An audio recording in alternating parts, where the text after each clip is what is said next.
Espíritu, Espíritu, Espíritu.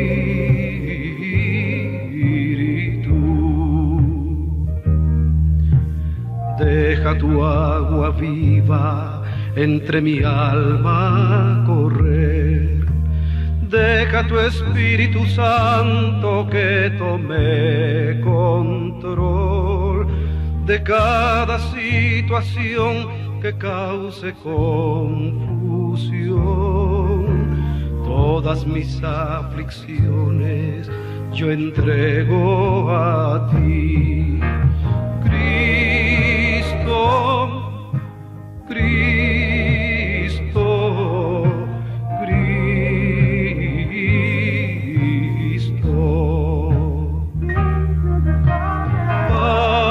Padre, Padre, Padre.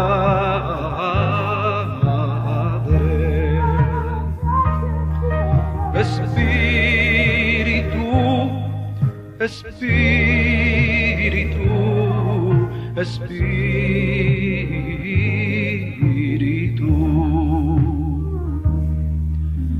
Ven Espíritu Santo y toma control. Tómame en tus brazos, borra mi temor. Atráeme hacia ti y toda duda se irá. Quítame el orgullo y lléname de amor. Cristo, Cristo, Cristo.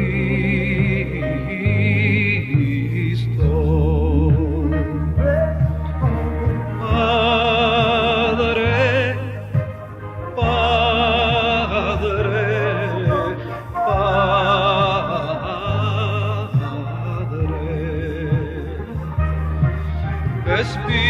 Espíritu, Espíritu, Espíritu.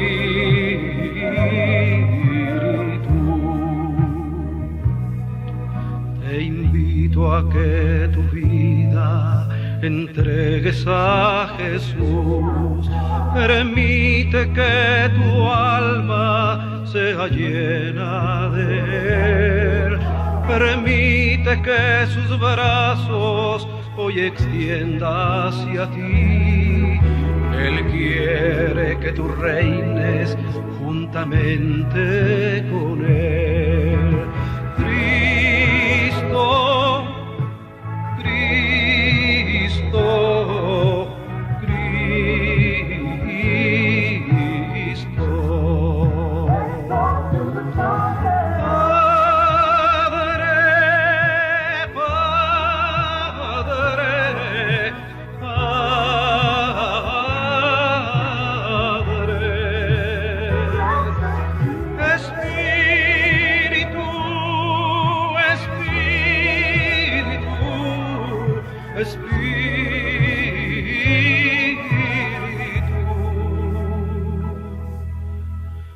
Deja tu agua viva entre mi alma correr.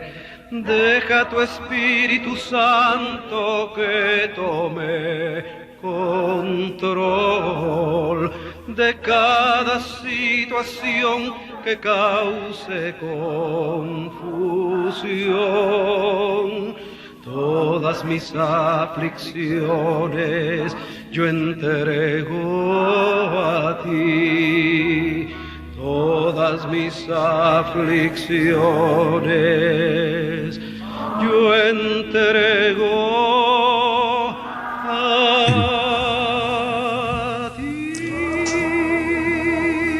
Muy buenos días, estimados hermanos, amigos en la fe en Cristo Jesús. Soy el pastor Natividad Ramos Ramos desde la ciudad de Monterrey, Nuevo León, en este precioso día, viernes 21 de octubre del año 2016, agradeciendo a Dios como siempre la oportunidad de participar en estos programas para hablar acerca de cuestiones tan relevantes de la fe y de la vida de la iglesia. Muy bien, mis hermanos, pues entramos en materia. Estamos hablando de la segunda carta que el apóstol Pablo escribe a la iglesia de Corinto. Al parecer, la iglesia más problemática del Nuevo Testamento.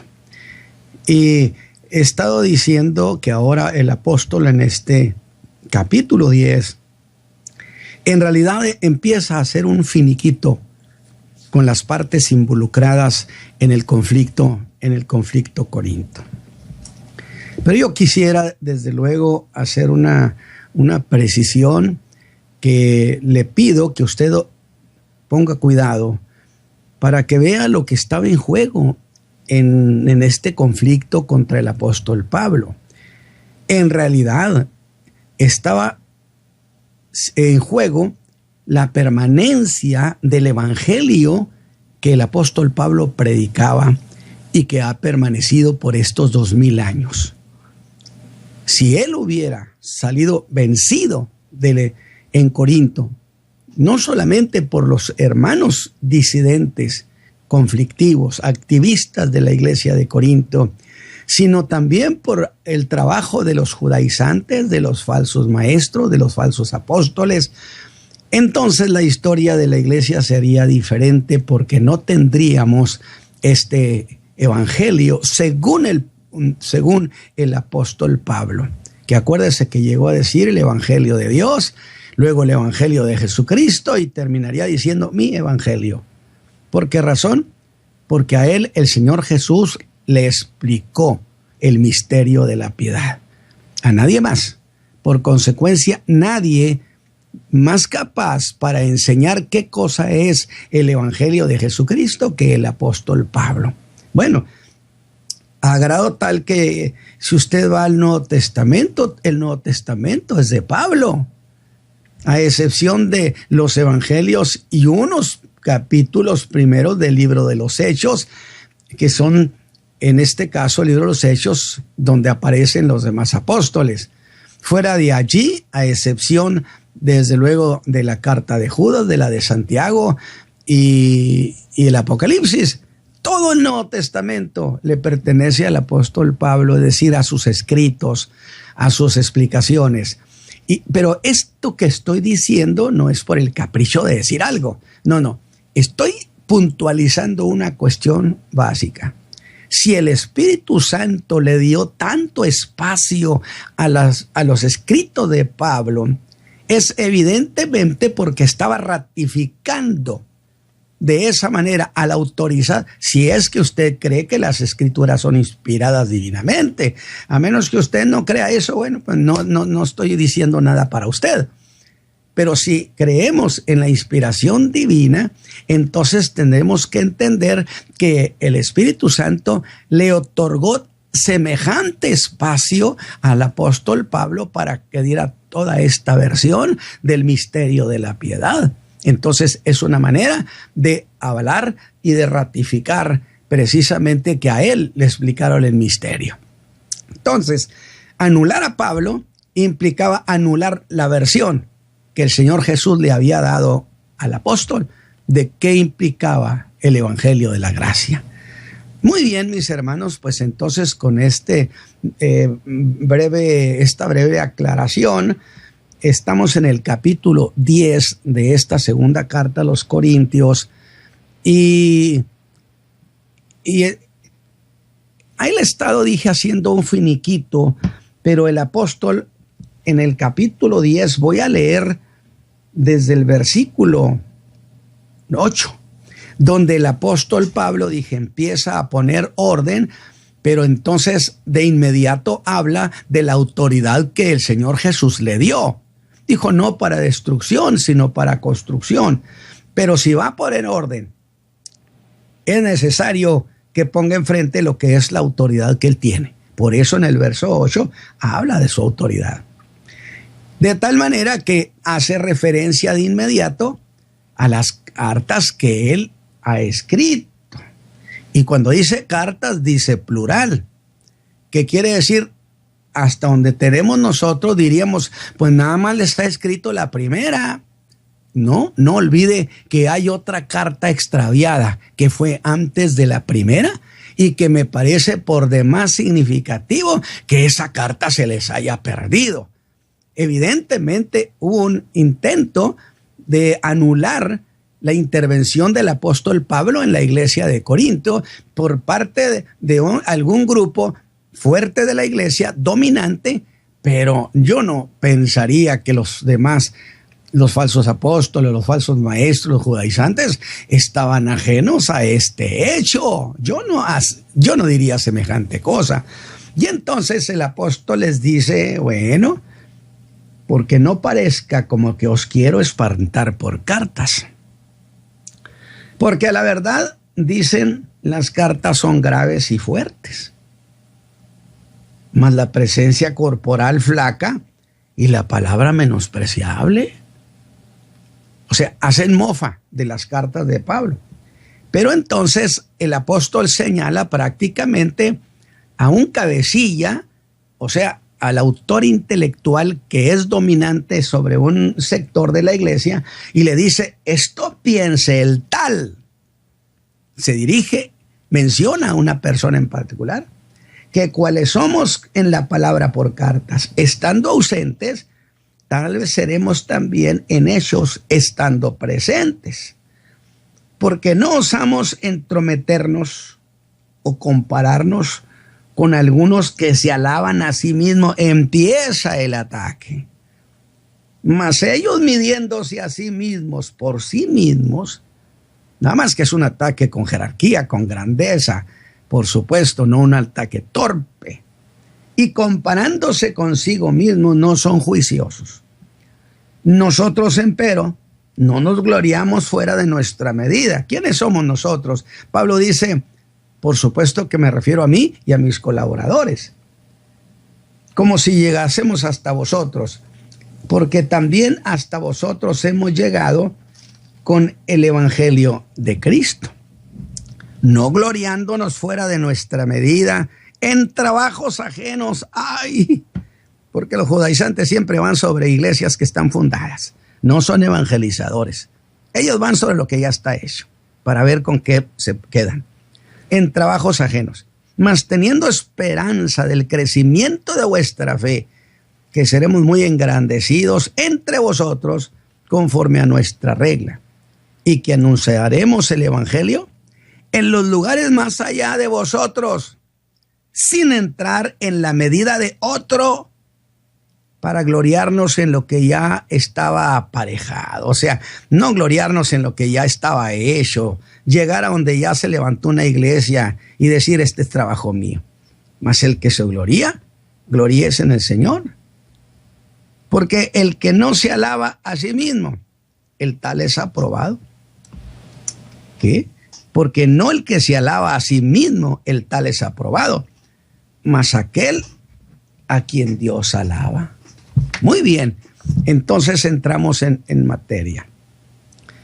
Y digo que seguimos con este finiquito que ha empezado a hacer el apóstol con todos los involucrados en los problemas de Corinto. El caso Corinto, que incluye a cierto grupo de la iglesia que fueron muy agresivos, altaneros, muy groseros, que al parecer son justamente los que lo trataron mal en ese famoso viaje de la tristeza que no está registrado en el libro de los Hechos.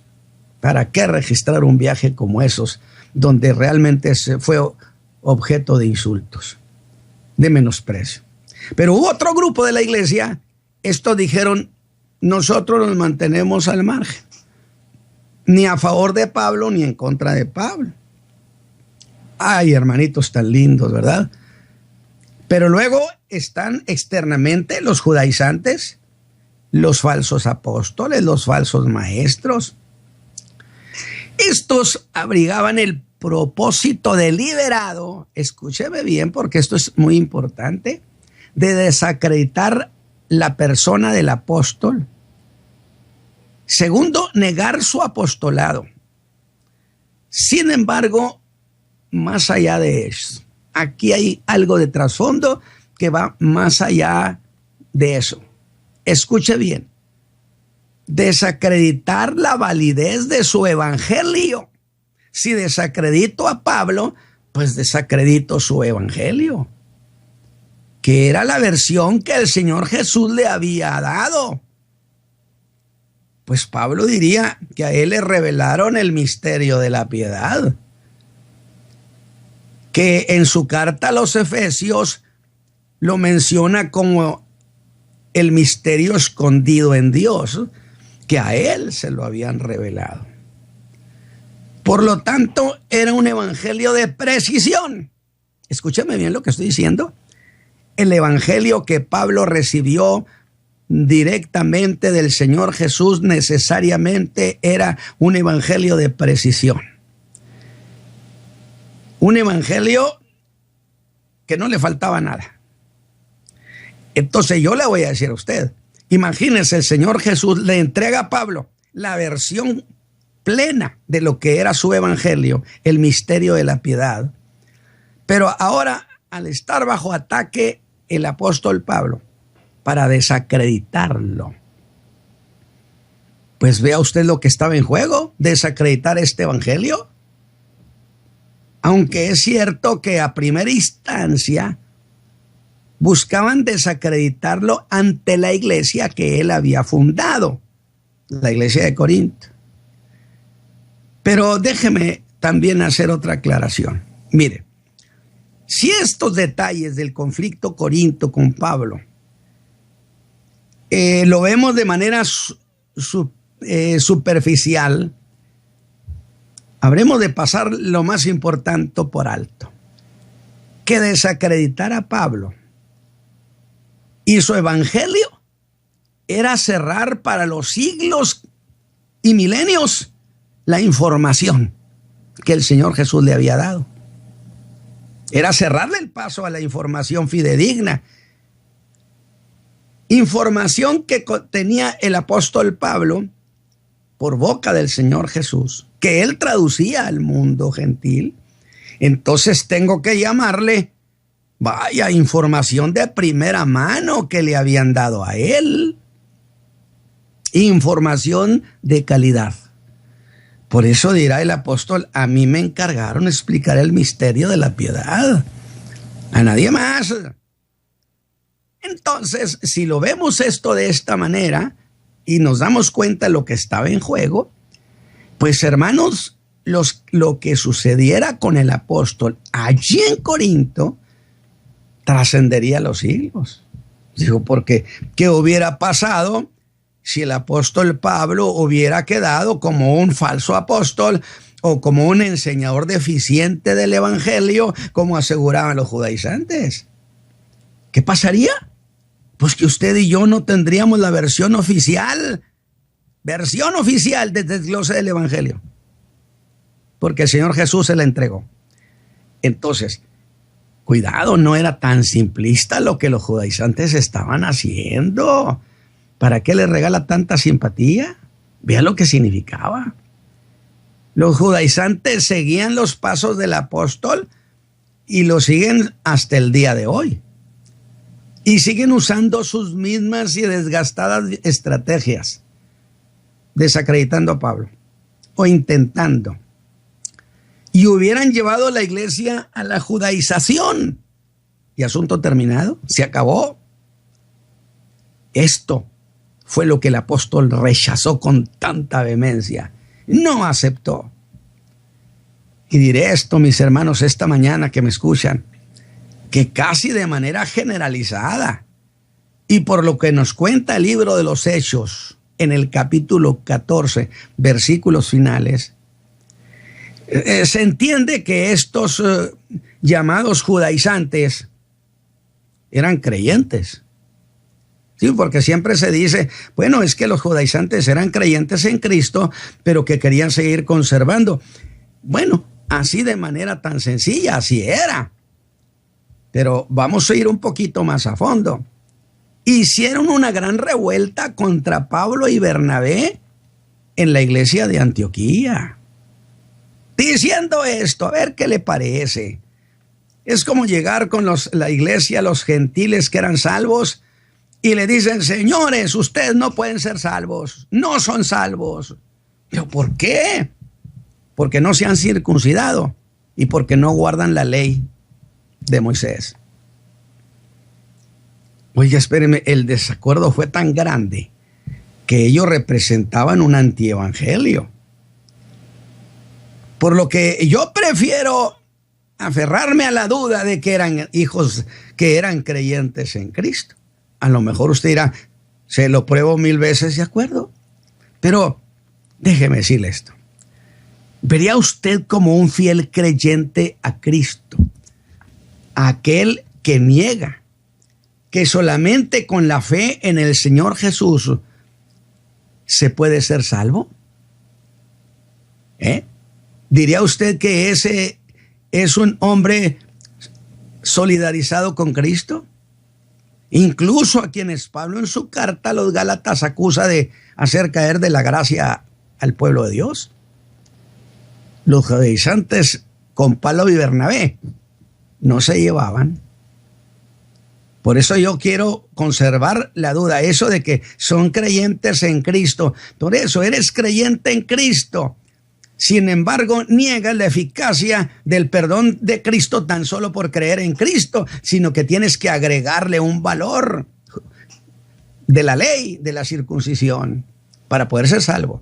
Entonces, no me digas que estás del lado de Cristo, donde el apóstol levantaba una iglesia. Llegaban ellos negando que ese fuera el verdadero evangelio, negando que Pablo fuera apóstol. Así que estos, entre otras gentes dañinas, se lanzaron sobre la iglesia de Corinto. Y quiero hacer la precisión. No iban a evangelizar. No, porque normalmente este tipo de obreros fraudulentos buscan a los que ya son creyentes, que son el resultado del trabajo de otros. O no me diga que es de otra manera. Siempre llegan buscando las iglesias de Cristo. Historia que se está repitiendo en este tiempo. Que el evangelio de Pablo es incompleto. Ahora, cuando llegaron estos, por eso lo estoy diciendo, que equivalía a hacer a un lado el evangelio que Pablo predicaba, anularlo para presentar otro evangelio, aunque no existe otro evangelio. Y cuando estos llegaron, por eso le digo, qué tan fieles serían con el Señor Jesús, que le jugaban la contra. El apóstol estaba en Éfeso haciendo una gran obra misionera. Y ellos lograron la ausencia del apóstol para entrar en la iglesia. Estoy diciendo que este es un capítulo de finiquito, de hacer cuentas. Y los hermanos de la iglesia de Corinto cometieron, como lo cometen hoy, el error de recibirlos. Impresionados que porque son hijos de Abraham, válgame, y pues son consanguinos de Abraham. Pero ve a Cristo hablarles en el capítulo 10 de Juan, en el 9, cuando le dijo, vosotros hijos del diablo sois. Ahora, lograron la ausencia del apóstol para entrar a la iglesia. Los hermanos lo recibieron cuando debieron haberle cerrado el paso. Y la estrategia de estos consistió primero en atacar la persona del apóstol, desacreditándolo. Y al desacreditar la persona del apóstol, su credibilidad como apóstol caería por su propio peso. Y si la credibilidad del apóstol cayera, ¿no caería entonces su evangelio, el que él predicaba? Por amor de Dios, con una simple cuestión de lógica, ¿ustedes entienden eso? Y siempre he pensado, bueno, un día compareceremos en el tribunal de Cristo y ahí se juzgará la obra de cada quien, aunque no sé si ellos van a estar allí. No lo sé. Saldrá a la luz las intenciones. ¿Cómo van a levantar la cara ante el Señor Jesús si es que llegaran a estar allí? habiendo mentido para destruir a un hombre, a un ministro, a quien el Señor le otorgó derecho de ministerio en exclusiva. Tú ve a los gentiles. Te voy a explicar el misterio de la piedad. Pero si pensamos un poquito eso que hacían, y aún aceptando resultados en favor de ellos, pues serían cosas temporales, mas no eternas. Entonces digo, qué ligereza de pensamiento había en sus actos. ¿Qué sentido tiene trabajar así, acreditando ser lo que no se es? Ahora, estamos entrando a un punto interesantísimo. Yo digo, no hay duda que a ninguno que se diga ministro de Jesucristo le conviene trabajar con su pensamiento puesto en lo temporal, en el que consigo en este tiempo, y no para lo que se registra en lo eterno. Podrán ser exhibidos en el tribunal de Cristo con la confianza de no ser avergonzados por el Señor. Dijo Pablo a los de Tesalónica, ustedes serán mi gloria el día de Cristo. Pero eso pasaba en Corinto y se vieron involucrados grupos muy activos, los falsos maestros y los judaizantes, que se hicieron pasar como apóstoles sin serlo. Y estos se sumaron, digo, como el día de hoy tanto se dice apóstol, que yo no digo que no lo haya, pero que debe ser cierto. Y mucho menos que propongan que por ser apóstoles tienen derecho a establecer nuevas doctrinas. Me disculpan, pero eso no es lo que la Escritura enseña. Entonces eran dos grupos muy activos, los falsos maestros y los judaizantes. Los que se hicieron pasar por apóstoles sin serlo, y que a estos se sumaron algunos de la iglesia que llegaron a ser muy agresivos. Y otros más, dije, que ni a favor ni en contra. Sin embargo, el apóstol calificaría eso como desobediencia. A ver, espéreme tantito. Cuando Pablo viene de Macedonia rumbo a Corinto, se encuentra con Tito, que le da muy buenas noticias, que un grupo fuerte de la iglesia, yo creo que fueron esos que ni a favor ni en contra, se arrepintieron y se reconciliaron con el apóstol. Pues a esos que no hicieron defensa, el apóstol los califica como desobedientes. Por no velar por la vida de la iglesia. Ningún creyente puede mantenerse al margen viendo la destrucción del pueblo. Y los que llamé como exclusivos de Cristo. Y así entramos al verso 12. Espéreme, aquí habla de los que no eran gente de la iglesia. Eran esos que habían venido sin duda de Judea. Y lo hace echando mano de una ironía. Por eso estoy hablando en realidad de las ironías del apóstol Pablo, que sería un buen tema.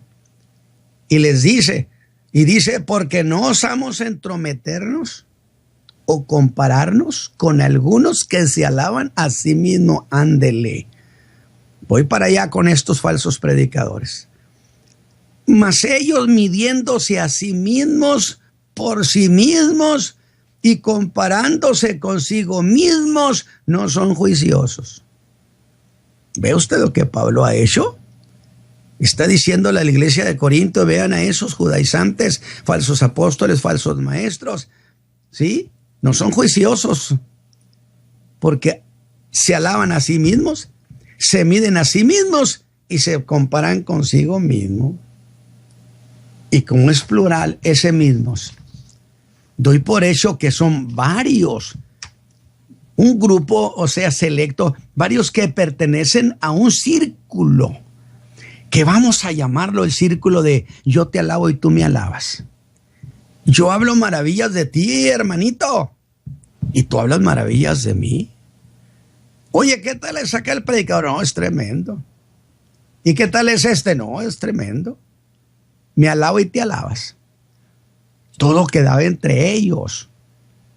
Luego, dos cosas. No nos entrometemos. o no nos metemos donde no nos han enviado.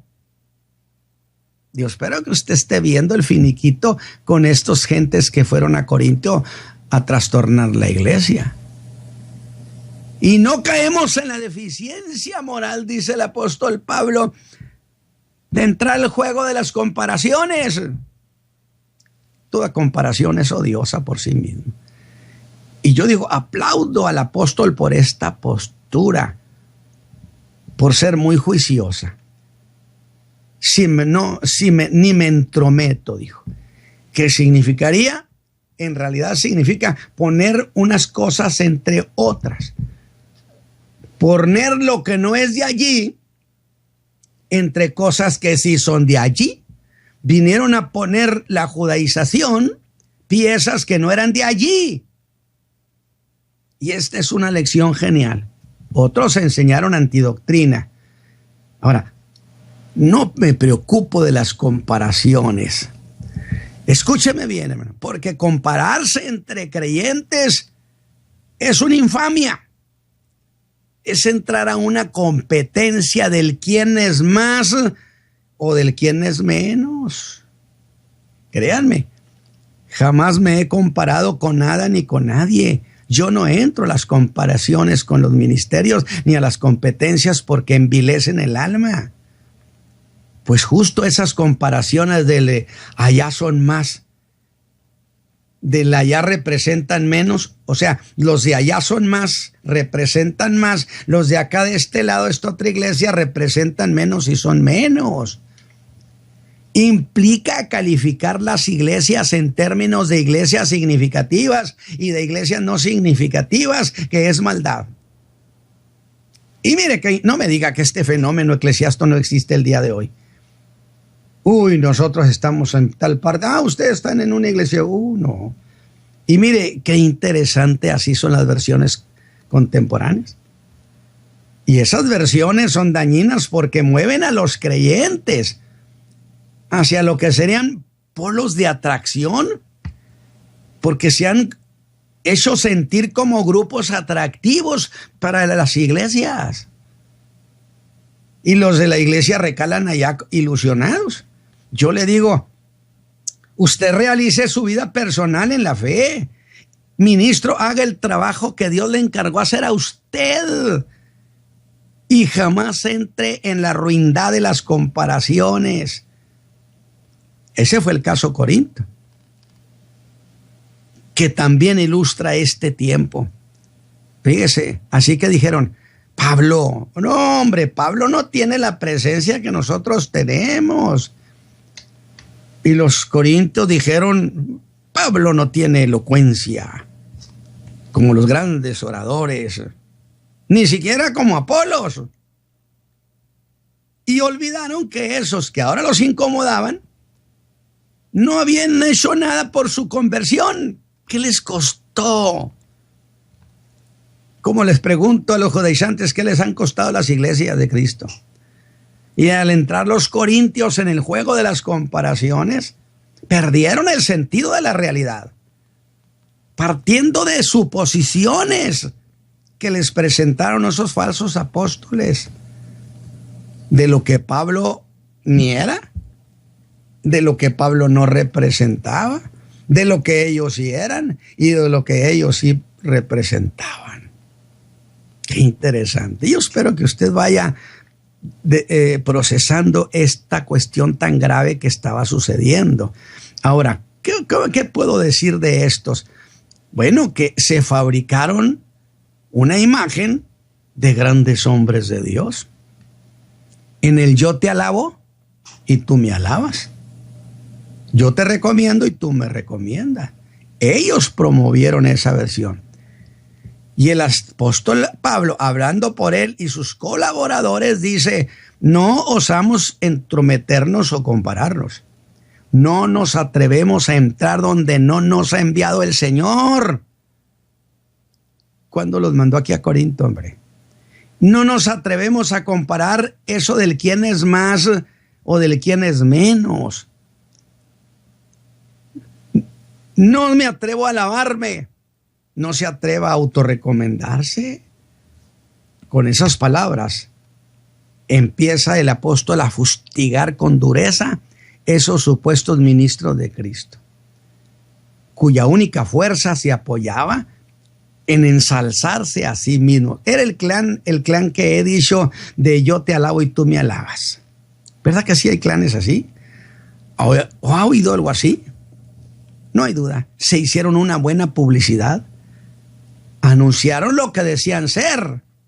Pero digo, ¿y para qué hacer algo así? ¿Para qué? ¿Para qué hacerle caso a ese hermano Pablo?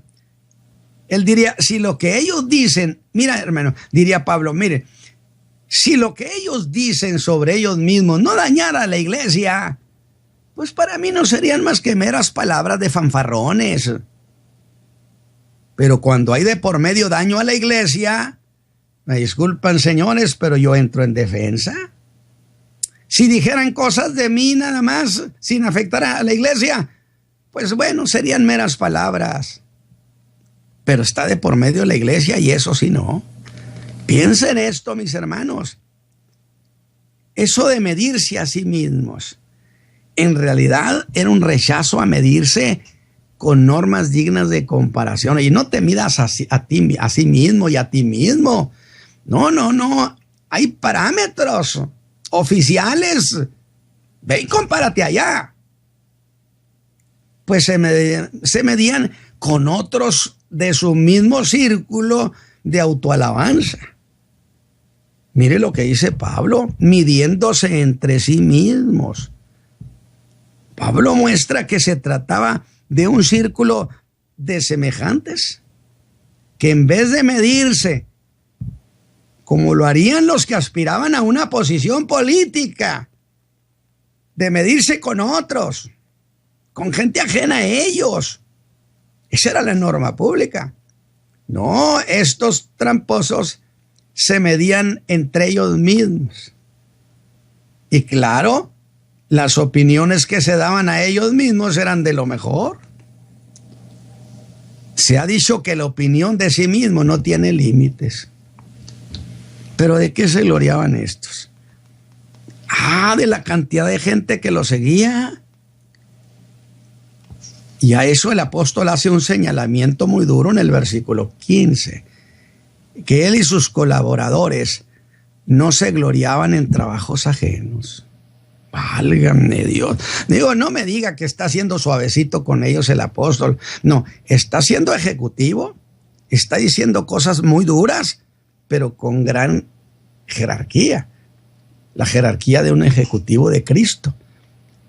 No un predicador alterado, fuera de proporción. No. Esto era algo así como, ¿qué les costó la iglesia de Corinto para que se gloríen como si fuera trabajo de ustedes? El apóstol dice que ellos no dirán cosas más allá de su medida. Que significa que lo que digan serán cosas que ellos pueden demostrar. Yo quiero que usted procese lo que le estoy diciendo. Primer punto, lo que implicaba que Pablo hubiera quedado desacreditado. Porque le voy a decir esto, el apóstol Pablo, de allí de Corinto, se iría a Jerusalén. Allí sería aprehendido. Sería llevado a Roma ante el César. Salió de la primer encarcelamiento, pero luego viene la persecución imperial y al apóstol Pablo lo vuelven a detener. Alguien me preguntó, ¿pero por qué? ¿Qué hizo ahora? Bueno, es que el imperio tenía registros y quedó el expediente de un tal Saulo de Tarso o Pablo, que era un líder de la iglesia cristiana. Y entonces, buscando a los líderes, cayeron con Pablo. Y ya de esa prisión no saldría más que a su ejecución. Lo que implica, ¿pero qué estoy diciendo? ¿Para qué narrar eso? Para decirle, Pablo no podía dejar pendiente nada, porque ya no volvería jamás. Y por consecuencia necesitaba dejar todas las cosas en orden. Por eso este evangelio glorioso nos llegó hasta el día de hoy en toda su pureza. Y yo le agradezco al Señor que haya hecho posible que el apóstol Pablo finiquitara con todo mundo. Eso es lo que vamos a ir viendo. Pero ahora, yo dije, tenemos a un grupo en los de Corinto. Estos hermanos que habían reconocido a Pablo y se habían arrepentido, era un buen grupo de la iglesia, era un grupo fuerte. Había otro sector dominante. Este sector era activistas, eran hostiles al apóstol Pablo, donde allí se descubre que hay, por supuesto, un líder, un autor intelectual de toda esa agresión y ese ataque, que indiscutiblemente tenía contacto con los falsos maestros y con los judaizantes. Mire que si Pablo pierde allí y se va a Jerusalén sin haber resuelto todo, esa iglesia hubiera quedado entre los judaizantes y el evangelio de Pablo hubiera sido borrado de la historia. Entonces no era tan simplista este asunto, revestía mucha gravedad. No sé qué le parezca a usted. Dije que en el verso 15 que él y sus colaboradores no se gloriaban en trabajos ajenos, que era un reclamo a esa gente que les costó la iglesia de Corinto, para que se gloríen como si fueran los hermanos resultado del trabajo de ustedes. El apóstol dice que ellos no dirán cosas más allá de su medida. Mire qué interesante, más allá de la medida. ¿Qué significa? Que lo que digan serán cosas que se pueden demostrar, porque son cosas medibles. Yo digo que fundé esta iglesia y a ver quién me desmiente. Es que había muchos, sin duda, había muchos creyentes de la iglesia de Corinto que cuando Pablo se fue y ya tenía más de como 2 años, pues ya muchos no conocían a Pablo o sabían de él, pero no lo habían recibido la enseñanza de él, y esos eran más susceptibles de convertirse en activistas. Ahora, el apóstol está diciendo que ellos dicen cosas que pueden ser verificadas, pero que estos otros hablaban sin medida, más allá de lo que podían probar. Y en el verso 13 les dice que hay una regla para medir lo que cada quien hace. Hermano, observe esto. Y que es la medida, dice, que Dios nos repartió. Bueno, sí, pero ¿qué cosa significa esto? Es decir, veámoslo más de cerquita con mayor claridad para que podamos, pues, ser ilustrados. Implica que los resultados se deben medir según en la proporción en que ese ministro ha hecho la obra que Dios le encargó que hiciera, y que la hiciera como lo dijo que la hiciera, y que esa medida la pone Dios. La medida que Dios nos repartió, dice, para llegar hasta vosotros, Corintios. Cuando yo llegué a Corinto, el Señor Jesús me dio cómo iba a medir mi trabajo con ustedes. Oiga, y entonces yo digo, ¿medida para llegar hasta Corinto? ¿Medida para el trabajo que yo estoy haciendo por tantos años?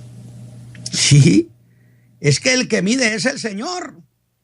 No solamente que esté haciendo algo, que esté predicando, sino que esté haciendo lo que me dijeron que hiciera, a la manera como me dijeron que lo hiciera, en tiempo y forma. Que trajéramos a Corinto el evangelio de Cristo, y lo hemos hecho. Señores judaizantes, falsos maestros que no les costó nada, les estoy preguntando, diría Pablo, ¿qué hacen ustedes aquí? ¿Cómo han de medirse en esta obra de Corinto si a ustedes no les encargaron venir a Corinto? Santo Dios, No me diga que esta no es una defensa profunda, cortante. Y agrega, anunciaremos el evangelio en los lugares más allá de vosotros. Donde ustedes llegan, nosotros vamos a ir más allá. Y otra vez los fustiga ante la iglesia. Iremos a otros lugares, pero sin entrar en la medida de otro. Vámonos. Qué tesis ministerial para mis consejeros, para mí como ministro y para mis compañeros del ministerio. Pues qué gran tesis de ministerio nos está dando el apóstol Pablo. Para gloriarnos en lo que ya estaba preparado por otro, en lo que ya estaba hecho. Y voy a ir cerrando este cuerpo de ideas con esto. En realidad, ¿qué es eso de la medida nuestra y la medida de otros? Bueno, escúchame, que la forma como Dios mide el quién es quién en su obra es en qué tanto ha cumplido en tiempo y forma la obra que Dios le encargó en el lugar que Dios le ordenó. Digo, porque si a Pablo lo mandaron a Corinto, pues no podía irse a otra parte. Váyase a Corinto.